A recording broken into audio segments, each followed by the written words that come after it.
ہم فرماتے تھے کہ اس نے نماز کو ضائع کیا ہے سبب کے لیے، اللہ اسباب کو ضائع کریں گے اس کی نماز کے ضائع ہونے کے لیے۔ ایک قسم وہ تھی جو 4 مہینے لگائے جماعت میں نکلے اور سمجھا کہ نہیں نماز کے لیے دکان کو چھوڑ کر آ جاؤں گا، کوئی پرواہ نہیں کروں گا۔ اللہ تعالی پہلے چھوٹی شکل لائیں گے نماز کے مقابلے میں، اس میں کامیاب ہو گئے تو تمہیں تمہارے ایماندار ہونے کی اور تمہارے مومن کامل ہونے کی سند نہیں ملے گی، ہم بڑی شکل لائیں گے مقابلے پر۔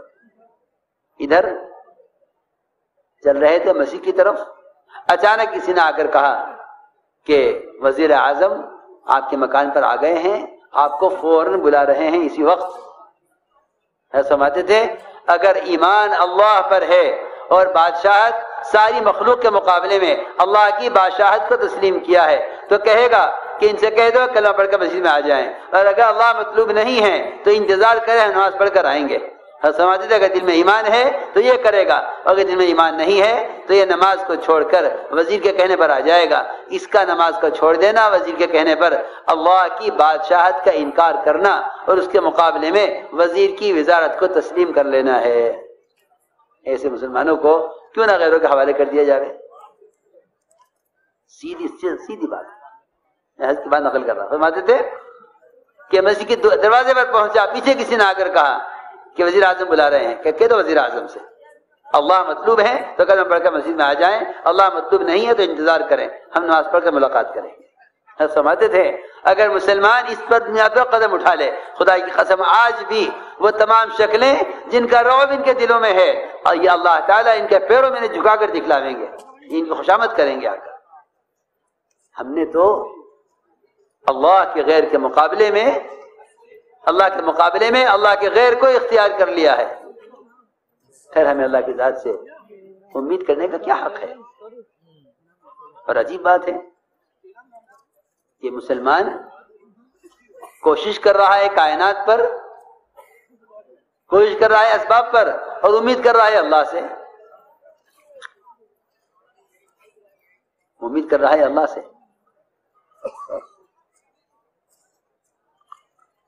کوشش کر رہا ہے کائنات پر، امید کر رہا ہے اللہ سے۔ آپ ذرا مجھے یہ تو بتائیں کہ جو آدمی زراعت کر رہا ہے کیا اس کو ملازمت سے ملنے کی کوئی امید ہوگی؟ کیونکہ ملازمت نہیں کر رہا، زراعت کر رہا ہے۔ جو آدمی تجارت کر رہا ہے اس کو کھیت سے ملنے کی امید ہوگی؟ نہیں۔ جو آدمی جس لائن پہ محنت کرتا ہے اس لائن سے امید رکھتا ہے۔ آپ جس دکان پہ بیٹھنا چھوڑ دیں اس دکان سے نفع کی امید ہے، آمدنی کی امید ہے، یہ بند دکان سے آمدنی ہوگی؟ اللہ اکبر۔ جب ان کائنات کے نقشوں میں آپ بذات خود استعمال ہوئے بغیر ان سے امید نہیں رکھ سکتے تو اللہ کے دین کے لیے استعمال ہوئے بغیر اللہ کی ذات سے امید کیسے رکھ سکتے ہیں؟ عجیب بات ہے، لوگ محنت کرتے ہیں کائنات کے نقشوں پر، امید کرتے ہیں اللہ سے، حالانکہ صاف کہہ دیا حدیث میں کہ اللہ تعالی سے لمبی لمبی امیدیں کر رہا ہے اور کائنات کو سامنے رکھ کر چل رہا ہے۔ ایسے شخص کو حدیث میں عاجز کہا ہے کہ یہ عاجز ہے، یہ کچھ نہیں کر سکتا۔ اس لیے میرے بزرگوں دوستوں عزیزوں، میں نے عرض کیا کہ اسباب تو بہر امتحان کے لیے ہیں، اس لیے اللہ تعالی سے اور اس کی ذات عالی سے فائدہ اٹھانے کے لیے اس کے احکام ہیں۔ رہی تجارت تو تمہیں ایک راز کی بات بتاؤں، اور ایک مالدار ہونے اور اللہ تعالیٰ کے غیر سے مستغنی ہونے کا راستہ بتاؤں۔ تجارت کو کمائی کا ذریعہ مت سمجھو، تجارت کو کمائی کا ذریعہ مت سمجھو، بلکہ تجارت کو مخلوق سے اپنی حاجت کے چھپانے کا ذریعہ سمجھو۔ سمجھو،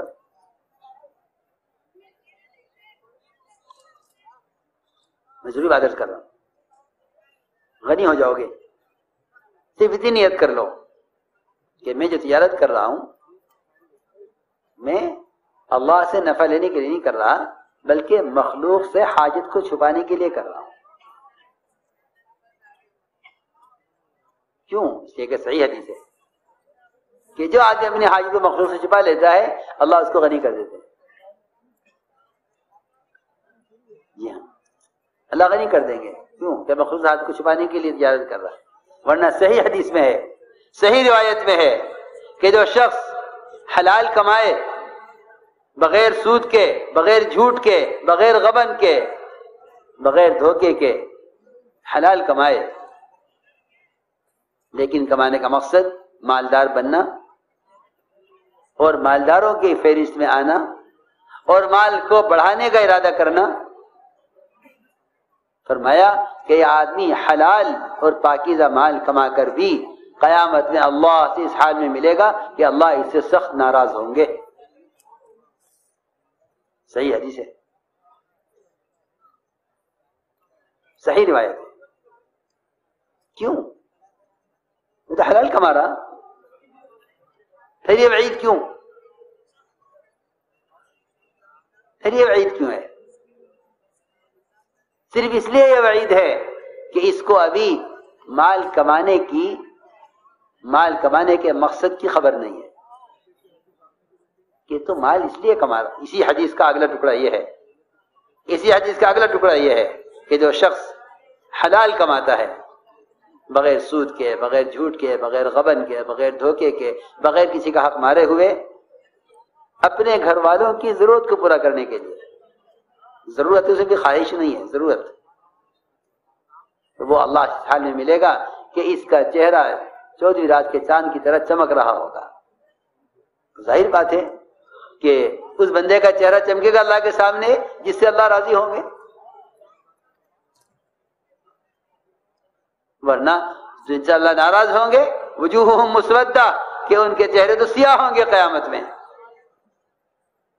عجیب حدیث ہے کہ حلال کما کر بھی اگر مالدار بننے کے لیے، مال کو بڑھانے کے لیے تجارت کر رہا ہے تو حلال کما کر بھی اس حال میں ملے گا اللہ سے کہ اللہ اس سے سخت ناراض ہوں گے کہ میں نے تجھے اسباب اس لیے نہیں دیے تھے کہ تو اس سے مالدار بننے کی کوشش کرے، میں نے اسباب اس لیے دیے تھے تاکہ تو اپنی حاجت کو مخلوق سے چھپائے، کیونکہ جو آدمی کچھ نہیں کرے گا لوگ کہیں گے بھائی کی مدد کرو، کچھ نہیں کرتے۔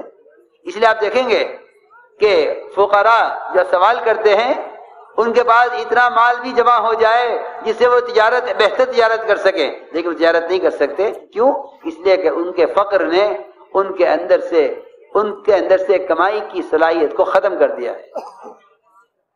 دیکھیں آپ، لے کے حرمین سے یہاں تک ہر جگہ آپ کو سائل ملیں گے۔ کیوں؟ یہ بات نہیں ہے کہ ان کے اندر کمانے کی استعداد نہیں ہے، بلکہ انہوں نے اپنی حاجت تو مخلوق پر ظاہر کر دیا، اس لیے اللہ نے ان کے اندر سے کمائی کی صلاحیت کو ختم کر دیا۔ ہاں، فقر ان کے لیے کھل گیا جو کہ اپنی حاجت کو مخلوق پر ظاہر کر دیا۔ جو اپنی حاجت کو مخلوق پر ظاہر کر دیتا ہے اللہ تعالیٰ اس پر فقر کا دروازہ کھول دیتے ہیں، اور جو اپنی حاجت کو مخلوق سے چھپا لیتا ہے اللہ اس پر غنا کا دروازہ کھول دیتے ہیں۔ تو میں نے عرض کیا کہ اسباب کی حیثیت کو سمجھنا چاہیے، اسباب کی حیثیت کو سمجھنا چاہیے۔ اسی میرے دوستو عزیزو، اللہ کی ذات عالی سے فائدہ اٹھانے کے لیے اس کے احکام ہیں، تم عمل پیش کرو، تم اللہ کے سامنے عمل پیش کرو، اللہ کے سامنے عمل پیش کرو، کہ اللہ کے سامنے عمل پیش کرو، اے اللہ یہ میرا عمل ہے، یہ تیرا وعدہ ہے۔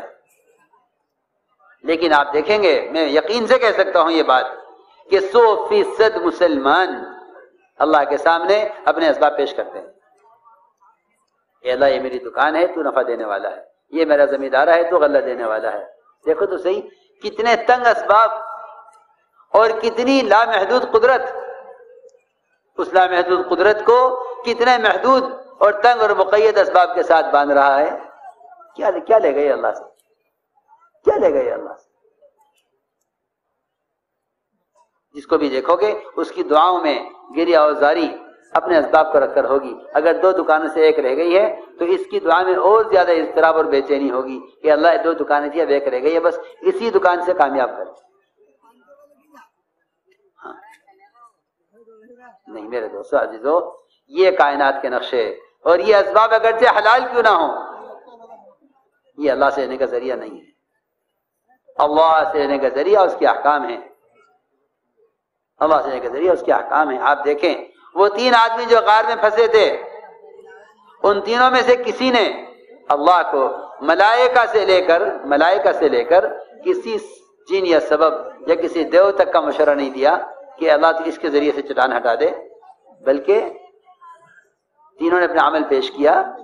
ایک نے معاملات میں احسان کا، ایک نے اخلاق میں احسان کا، ایک نے معاشرے میں احسان کا.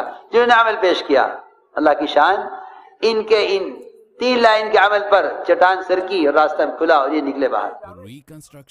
مشہور روایت ہے dailymarkers.com. اس میں ذکر و دعا، تلاوت کا، عبادت کا، حج اور روزے کا، نماز کا کوئی عمل نہیں ہے. اس میں صرف 3 لائن کے عمل ہیں، معاملات، اخلاق اور معاشرہ. چٹان ہٹ گئی. اسی لیے فرمایا کہ تم دشمن سے حفاظت کے لیے بھی یہ نہ کہو کہ اللہ فلاں کے ذریعے مدد کر دے، او اللہم اکفنا بما شئت، اے اللہ جس طرح تو چاہے مدد کر، اور جس طرح تو چاہے ہمارے لیے دشمن کی طرف سے کافی ہو جا، جس طرح چاہے. جس طرح چاہے. ہم اللہ تعالیٰ کو کسی سبب کا مشورہ دیں، اللہ اکبر، اسے اپنے اسباب کا پابند بناتے ہیں اور پھر کہتے ہیں کہ اللہ کریں گے. کہ اللہ کا کرنا تو یہ ہے کہ اللہ تعالیٰ کرنے میں کسی شکل کے پابند نہیں ہے. اللہ کرنے میں کسی شکل کے پابند نہیں.